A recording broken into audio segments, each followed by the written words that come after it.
Hello everybody, welcome. This is a video demonstration of the version 2 of my Sims 2 skin adjuster program.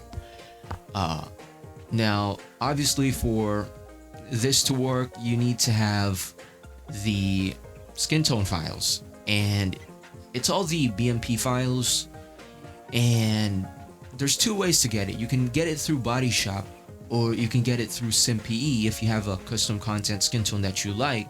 Extract it through SimPE, or you can extract it through Body Shop like this. But if you use Body Shop, note that the quality will reduce every time you export a custom skin tone through Body Shop.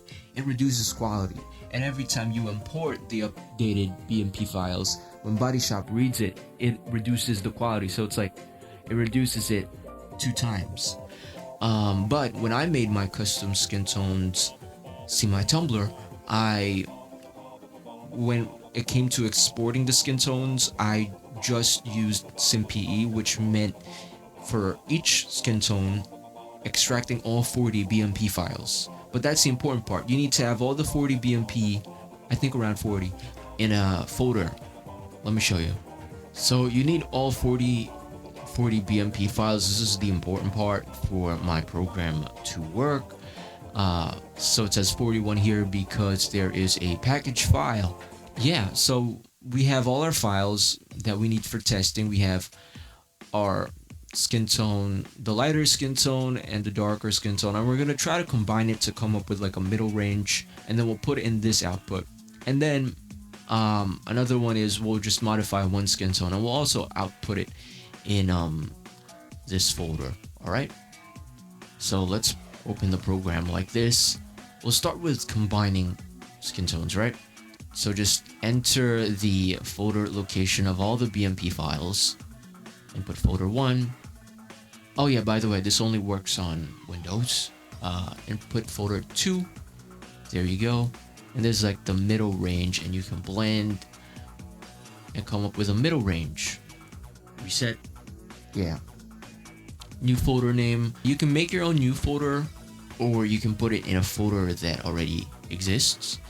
So we want to put it in the output folder, and then that folder is in the projects folder.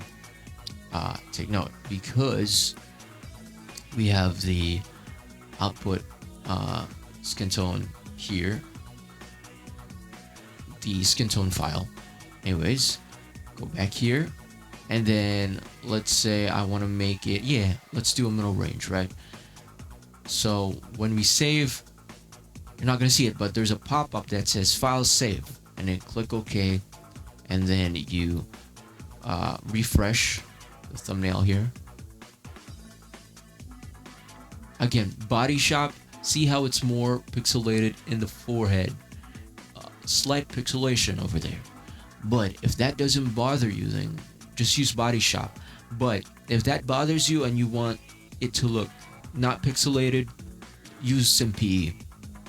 And there's guides how to do this, to make your own custom skin tones using SimPE, and opening the files, geneticizing the skin tones.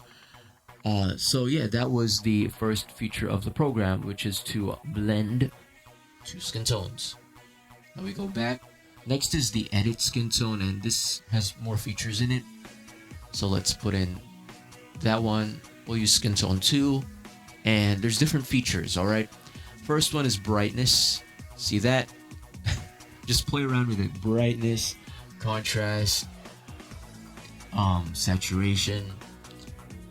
Desaturated, want to make it grayer, and then hue.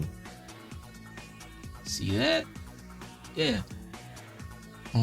I do want to note though that for some custom content skin tones, especially when you export through Body Shop, with the reduced quality, sometimes it does reveal the pixelation of the skin tone when you change these values.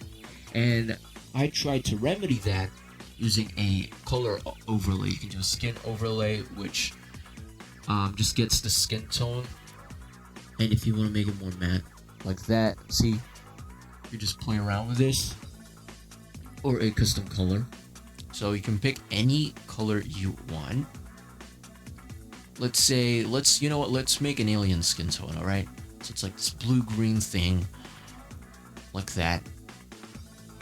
See that? You can do that. So yeah, let's make an alien skin tone. You gotta do like a blue-green, so something like that. Right? Oh yeah, and then there is the scroll bar. Just play around with it. Anyways, let's see. Blue-green like that. Saturation, I want to decrease it like that. Let's brighten it up a little bit. Maybe add more contrast, and then we'll do an overlay to lower the contrast. See that? And then the folder that we're going to export it in is the output folder, and that's in the projects folder.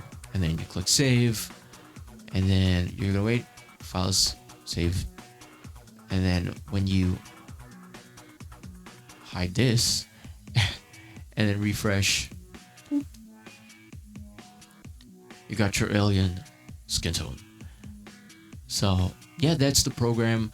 Compared, if you watch the first version demonstration tutorial, aside from the UI, which is the major change, and that includes the sliders, reset buttons, scroll bars, color buttons, there are several new features.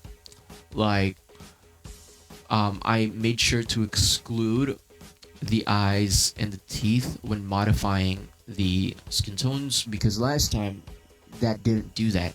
So if you made the whole image green, the teeth is gonna look greener.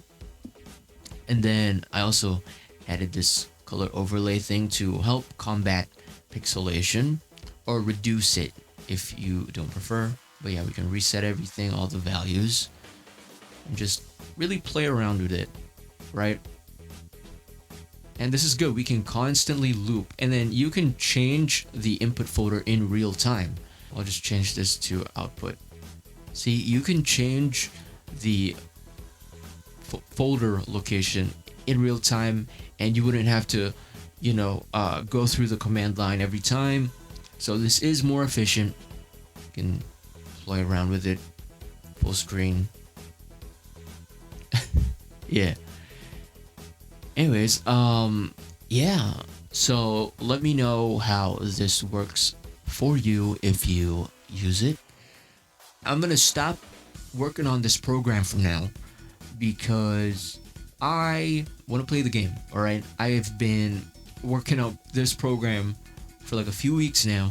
From version 1 to this, and I want to play the game. All right, I'm making this Build a City challenge inspired neighborhood in The Sims 2, and I can't wait to play it. I've made like art for it, and yeah, I made storylines. That's besides the point. I hope you like the program. All right, go test it out if you need to make your own custom skin tone for fun. Of course, leave comments. Good feedback lets me know that people appreciate it, and yeah, it makes me happy.